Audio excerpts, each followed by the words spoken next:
Boa noite, irmãos. Boa noite, irmãos. Ok. Melhorou agora. Não sei se é o frio, o que está acontecendo aí, mas deu uma melhorada. Louvado seja o nome do nosso Deus. Esses cantos que nós cantamos agora, faz tempo que não havíamos cantado, né? É gostoso quando cantamos assim, uns cânticos espirituais, a gente lembra de muitas coisas boas que Deus tem feito em nossas vidas, né? Trago lembrança dos irmãos lá de Camanducaia. Os irmãos estão com saudade de vocês. Quero que vocês vão de novo lá, né? Cantar de novo, né, irmão? Só não pode expulsar as mulheres de lá, né, irmão?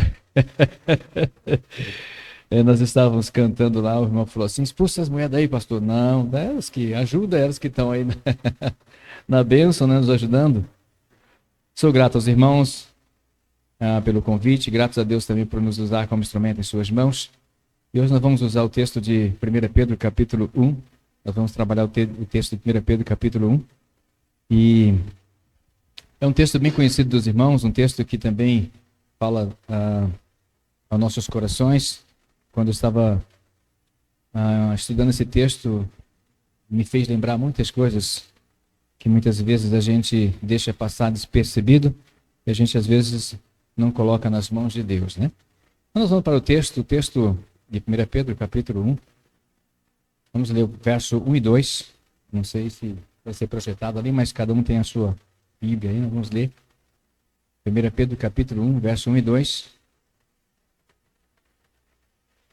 Todos acharam? Diz assim a palavra do Senhor. Pedro, apóstolo de Jesus Cristo, aos eleitos que estão forasteiros na dispensação, no Ponto, Galácia, Capadócia, Ásia, Betínia, eleitos segundo a presciência de Deus Pai, em santidade, em santificação do Espírito para a obediência à expressão do seu sangue. De Jesus Cristo, graça e paz vos seja multiplicado. Graça e paz vos seja multiplicado. Vamos orar, irmãos, mais uma vez. Pai, nós te damos graça porque o Senhor é o nosso Deus. É um Deus que está presente em todos os momentos da nossa vida. E nós queremos entregar a nossa vida em tuas mãos com toda a limitação que temos, tanto no falar quanto no ouvir a tua palavra. Quanto nós desejamos que o Espírito Santo coloque em nossos corações aquilo, Deus, que o Senhor quer que aprendamos nessa noite. Seja com cada um de nós, orienta-nos. Tu conheces a minha limitação e diante dessas limitações eu te peço, Pai, me ajude hoje a transmitir a tua mensagem. Que o Senhor possa usar a tua palavra para falar ao meu coração como tem falado esses dias. Em nome de Jesus, amém.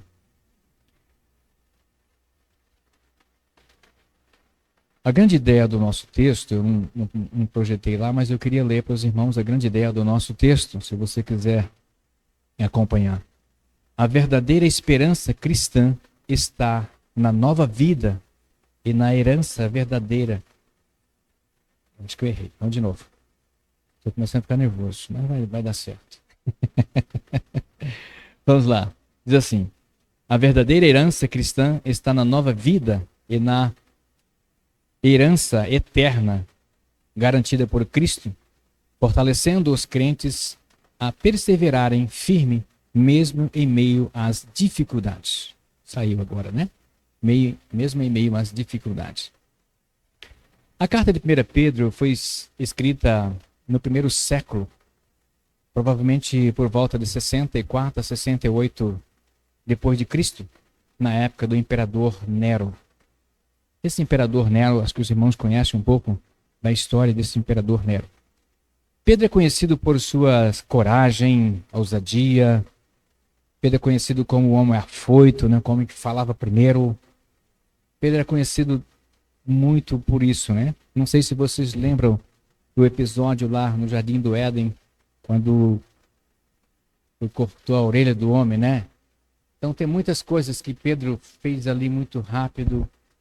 A gente começa a olhar para Pedro, começa a olhar a figura de Pedro, começa a perceber que ele é impulsivo, né? Ele quer fazer as coisas, né? E é conhecido por essa coragem, ousadia, tendo passado por altos e baixos emocionais, espirituais. como negar a Jesus Cristo, né? 3 vezes, lá em Mateus capítulo 16, verso 15 a 16, né? Ele diz, ele negou a Cristo 3 vezes. E também ele confessa Jesus. Então Pedro é conhecido no meio evangélico dessa forma, né? Mas tem uma história interessante de Pedro também, quando o Senhor pergunta para os discípulos, quem vocês dizem que eu sou? Pedro, ele realmente aponta, o Senhor é o Filho de Deus vivo. E tem uma história interessante aqui que os católicos falam que Pedro recebeu de Cristo a incumbência de começar a igreja. Então tem tantas coisas, tantas histórias acerca de Pedro, né? Muita história com relação a Pedro. Viveu uma vida marcada pela transformação, pela fé cristã, sendo uma figura essencial na história da igreja primitiva e do cristianismo também. Pedro teve uma participação fundamental nos evangelhos e nos Atos dos Apóstolos, incluindo momentos milagrosos, como andar sobre as águas. Se você olhar Mateus capítulo 14, 28 e 29, Pedro anda sobre as águas, mas também é marcada ele tira o olhar e começa a naufragar. Então tem tantas histórias de Pedro, né? Pedro pregou sermões impactantes. Um sermão ele pregou, 3.000 almas se converteram. Basicamente 3.000 almas se converteram. E um pouco mais adiante ele também pregou um sermão, 5.000 almas se converteram também. Então a figura de Pedro é muito interessante quando nós olhamos nesse contexto de Pedro. Esses aspectos nos revelam um homem de fé e de firmeza na missão a qual o Senhor o ordenou, a qual ele recebeu do Senhor. Então ele tem essa missão de pregar a palavra, tem essa missão de anunciar Cristo, tem essa missão de sair do anonimato, né, e pregar a Cristo. Tanto é que ele morreu, a história diz que ele morreu crucificado de cabeça para baixo porque não era digno de morrer como Cristo morreu. Pedro escreve esta carta aos cristãos que viviam no Ponto, na Galácia, na Capadócia. Pedro escreve essa carta a esses irmãos que estavam dispersos, estavam longe, estavam sendo perseguidos. Galácia, Capadócia, uma região que hoje é conhecida como Turquia, né? Esses cristãos enfrentavam perseguição por parte do imperador Nero. Nero não gostava dos cristãos. Chegou a realizar execução cruéis, como queimá-los vivos e usá-los como entretenimento nas arenas. Não sei se você lembra dessa história, não sei se você já caminhou nessa história. Nero, ele bota fogo em Roma para dizer que eram os cristãos. Nero colocava os cristãos enfiados numa estaca e colocava fogo neles para que eles iluminassem as ruas. Os cristãos sofreram muito. Então, dá para entender exatamente o que está acontecendo aqui.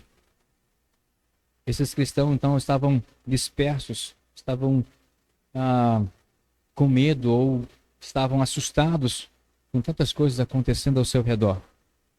Já pensou ser queimado vivo, né? Já pensou você ser jogado numa arena juntamente com leões? Isso era para entretenimento, né? As pessoas verem aquilo acontecendo. Aquele Coliseu de Roma tem muitas histórias com relação a isso. E quando você olha na história secular, a história fora da palavra de Deus, você vai ver muitas coisas acontecendo. E a Bíblia realmente tinha razão do que estava acontecendo, do que estava falando.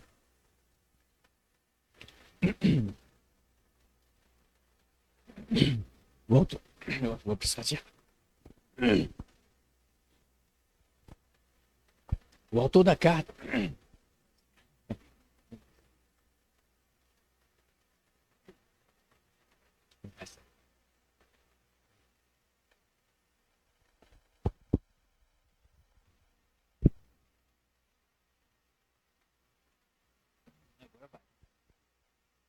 O autor da carta, o apóstolo Pedro, escreve para encorajar esses crentes a permanecer firme na fé, apesar das as perseguições cruéis. Ele se dirigia tanto a judeus quanto a gentios convertidos ao cristianismo.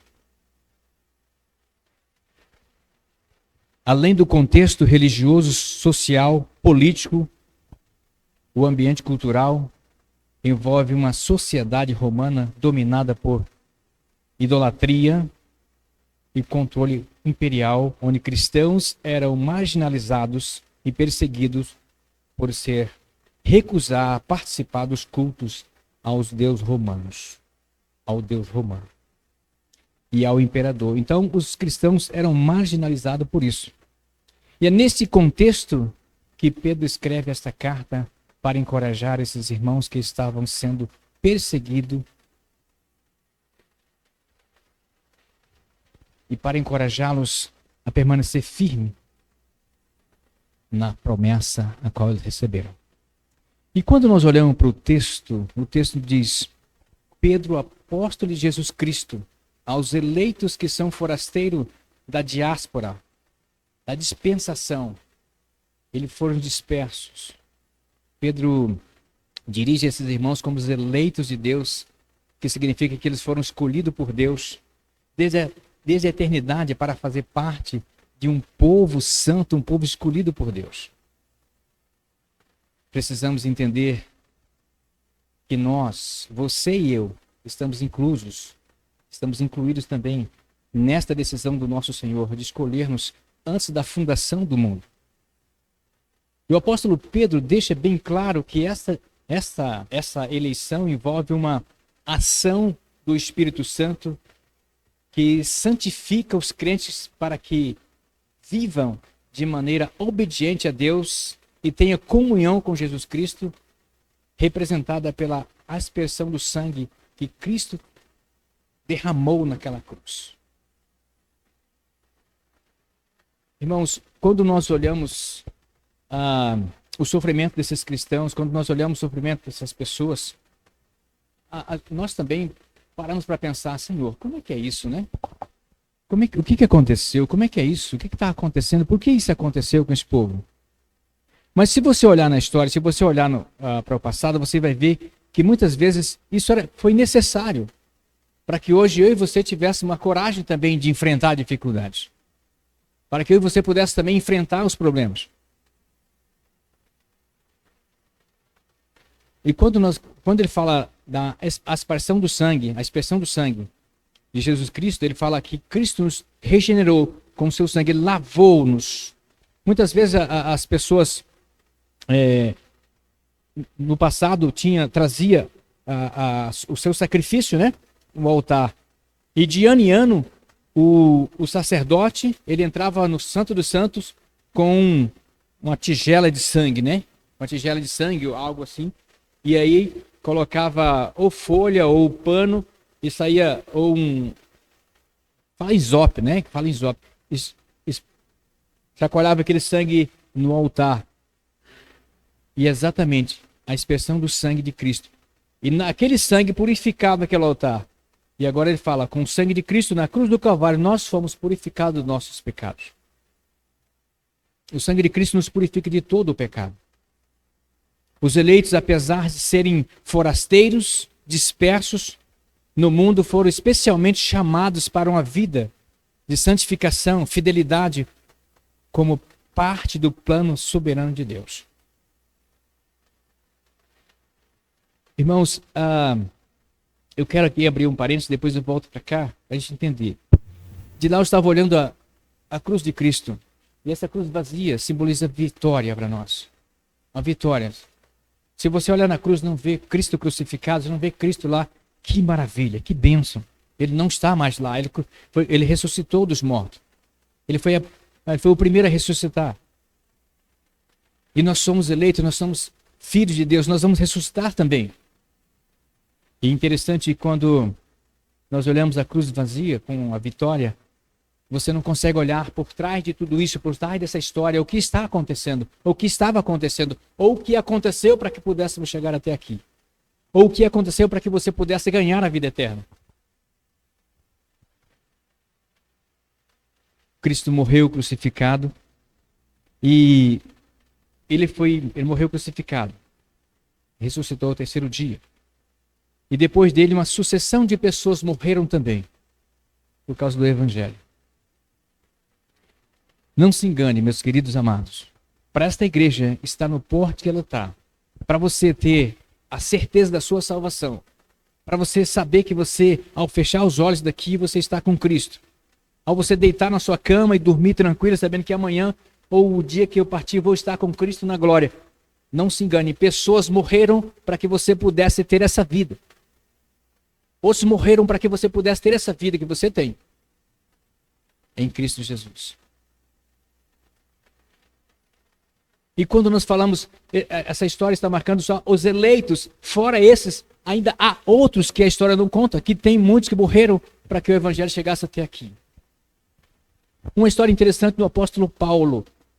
O apóstolo Paulo escreveu a maior parte do Novo Testamento. Ele escreve e disse, olha, completei a carreira, guardei a fé. A coroa já está reservada para mim, né? E ele coloca a cabeça e o carrasco vai e corta a cabeça.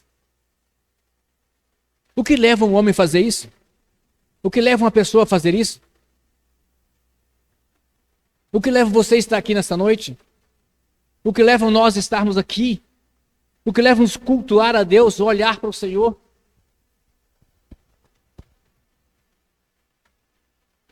Esse povo disperso, esse povo estava sofrendo, era difícil a situação desse povo. Irmãos, não é fácil pensar sobre isso, não é fácil você olhar nessa direção, você pensar com relação a isso, não é fácil você pensar assim. Se nós caminhássemos o tempo todo pensando nessa direção, nós ficaríamos assim, transtornados. Por que isso, né?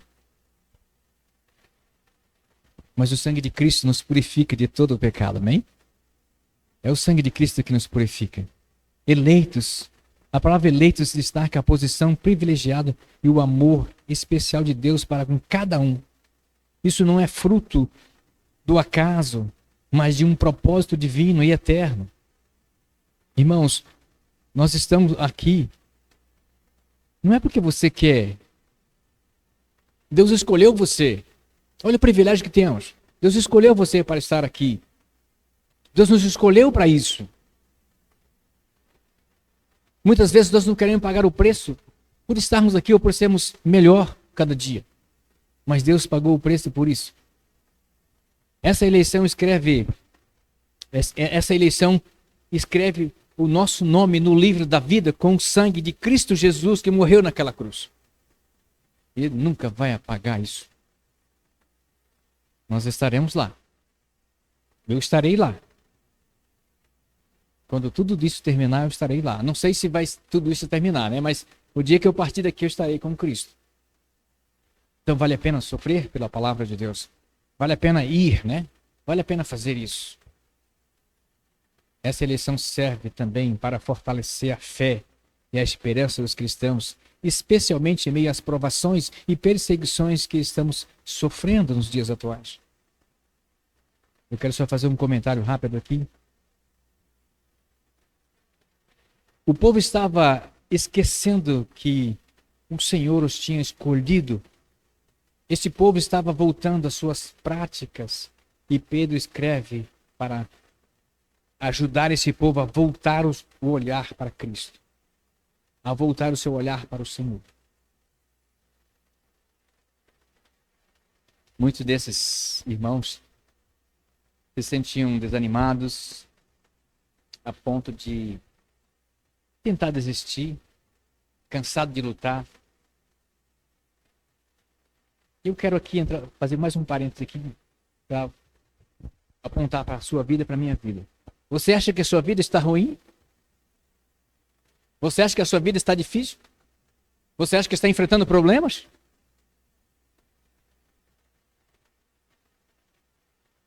Você acha que a ponto de chutar o balde, eu não quero mais na igreja, então não quero mais nada disso. Pensa numa situação desse povo que estava lá, jogado em uma arena, marginalizados. Nero não gostava deles, botava fogo, E nós aqui, bem bom, nós estamos bem, graças a Deus, né? Firme na rocha. Muitas vezes nós queremos chutar o balde por causa de uma coisinha simples, né? Por causa de qualquer coisinha. Ah, não quero mais. Esse irmão, não sei o que. Gente, Cristo morreu na cruz. O sangue foi derramado na cruz. Você é salvo em Cristo Jesus. O que está acontecendo conosco? O que está acontecendo com a igreja do Senhor? Fomos lavados. Fomos redimidos. Se você hoje partir para a glória, você vai estar com Cristo. Isso não é bênção? Não é maravilhoso pensar assim? Então vale a pena sofrer por isso? Irmãos, quantas vezes as pessoas querem chutar o balde, desistir? Senhor, não aguento mais. Por causa de uma coisinha simples. Às vezes, por discutir com o irmão, por não concordar com o irmão, por algo que tão simples, tão fácil de resolver. Senta com seu irmão, resolve essa questão com ele. Vocês vão para o mesmo lugar, meus queridos. Vão passar a eternidade lá na glória. Então, vocês têm que resolver essa questão aqui.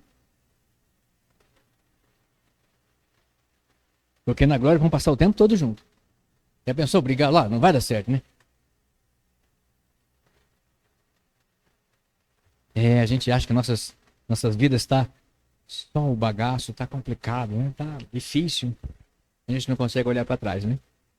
Eu quero que você olhe só um pouquinho para trás, para Jesus Cristo, quando ele disse lá no Jardim do Éden: Senhor, se for possível, faça de mim esse cálice, mas faça a sua vontade, não a minha.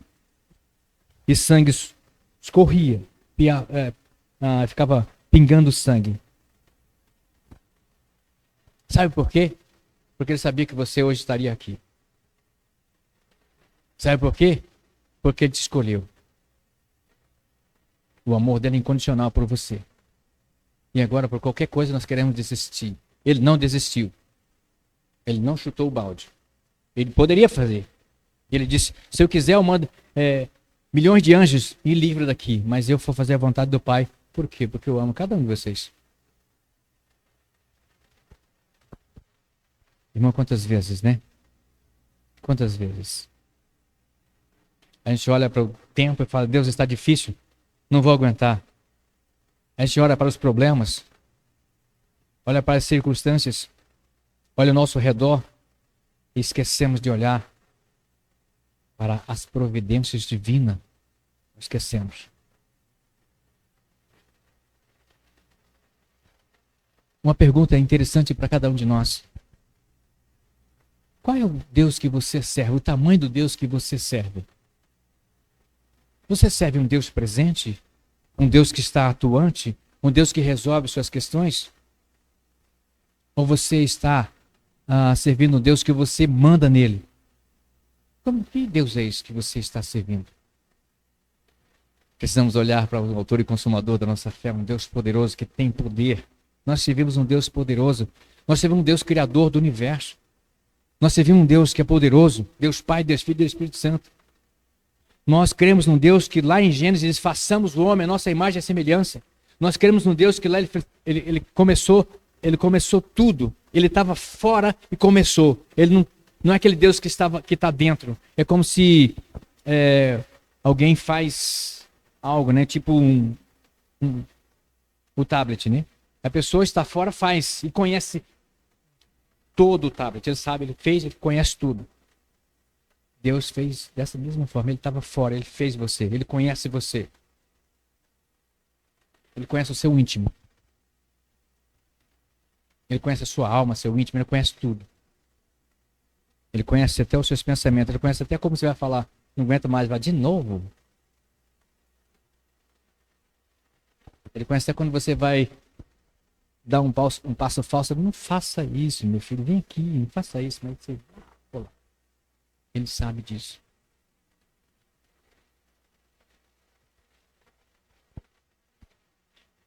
Neste cenário, irmão, de dúvida e desencorajamento, o Senhor sempre vem ao nosso encontro com sua palavra de consolo e confrontação a nos encorajar. Se você olhar o texto de 1 Pedro, capítulo 3, do verso 3 a 6. Ele fala da esperança viva que os cristãos têm por meio da ressurreição de Jesus Cristo. Eu queria que você olhasse comigo. Vamos ler o texto. 1 Pedro, capítulo 1, do verso 3 ao verso 6. Alguém lê para nós. Vamos prestar bem atenção nessa leitura. 1 Pedro, não é João não, 1 Pedro, capítulo 1, verso 3 a 6. Vamos lá?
Pensa nisso, né?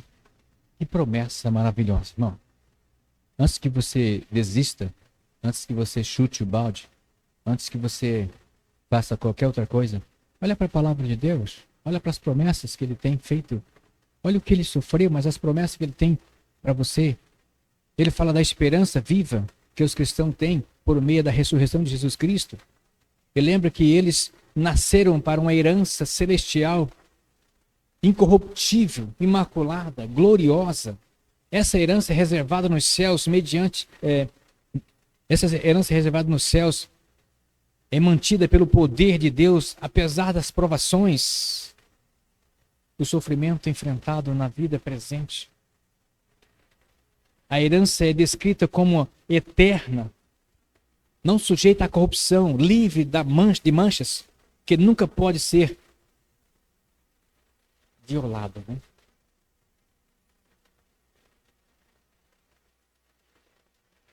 Livre de manchas. Os cristãos são guardados por Deus mediante a fé.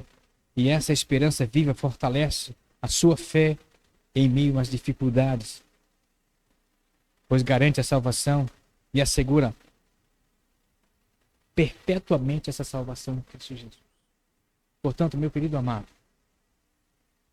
antes de nós chutarmos o balde, antes de nós olhar para trás, antes de nós, primeiro, vá para a palavra, leia a palavra de Deus, volta para a palavra de Deus, debruça sobre ela, ora e busca o Senhor. Ele vai guiar o seu pensamento, ele vai guiar a sua vida a interagir com isso, a buscar dele, a entender o propósito que ele chamou você. Antes que você faça qualquer coisa, vá na palavra, observe o que a palavra tem a dizer para mim, para você, nos fortalecendo, fazendo que nós entendamos o que ele quer para nossas vidas e as promessas dele. Antes de fazer qualquer coisa, precisamos olhar na palavra de Deus. E muitas vezes nós somos igual Pedro, né? Impulsivo. Queremos resolver as coisas. E quando nós queremos resolver as coisas na marra, de qualquer jeito, nós não oramos, não buscamos a Deus, a gente faz coisas, faz besteira, faz bobagem. Antes de fazermos isso, vamos orar. Às vezes você entra no seu quarto, entra onde você ora, onde você fica na presença do Senhor mesmo. Você entra lá, dobra o seu joelho ali e fala: Senhor, fale comigo. Eu estou passando por isso, fala comigo, me ajude. Mas vai para a palavra de Deus e a palavra vai nortear a sua vida, vai fortalecer você, vai ajudar você a vencer os obstáculos. Muitas vezes, irmãos, nós esquecemos que nós servimos um Deus que tem poder e a palavra dele é viva e eficaz. A palavra dele, ela penetra, ela confronta. Às vezes nós não queremos ser confrontados com a palavra e nós falamos: Senhor, me ajuda. Então paga o preço para que você entenda o que Deus quer para a sua vida, antes de fazer qualquer outra coisa. A ressurreição de Cristo nos garante a vitória porque é a prova definitiva de que ele venceu a morte e o pecado. Quando Jesus Cristo cumpriu a promessa de que a morte não teria a última palavra, abrindo o caminho para que todos que creem nele também tenham vida eterna. João 11:25 fala sobre isso. Essa vitória é a base da fé cristã. Sem a ressurreição, a fé seria vã e os pecados não seriam perdoados. Se você olhar 1 Coríntios capítulo 15, verso 17, fala sobre isso. Essa vitória é a base da fé cristã. A ressurreição não é apenas um evento histórico, mas uma realidade presente que fortalece a esperança e a confiança dos cristãos, assegurando que, apesar das dificuldades, até a morte física, a salvação é a vida com Cristo, é eterna, é certa. A vitória é certa. Temos essa vitória em Cristo. Assim a vitória de Cristo sobre a morte é também a nossa vitória, garantindo uma vida nova, uma herança celestial, incorruptível, que nada pode destruir.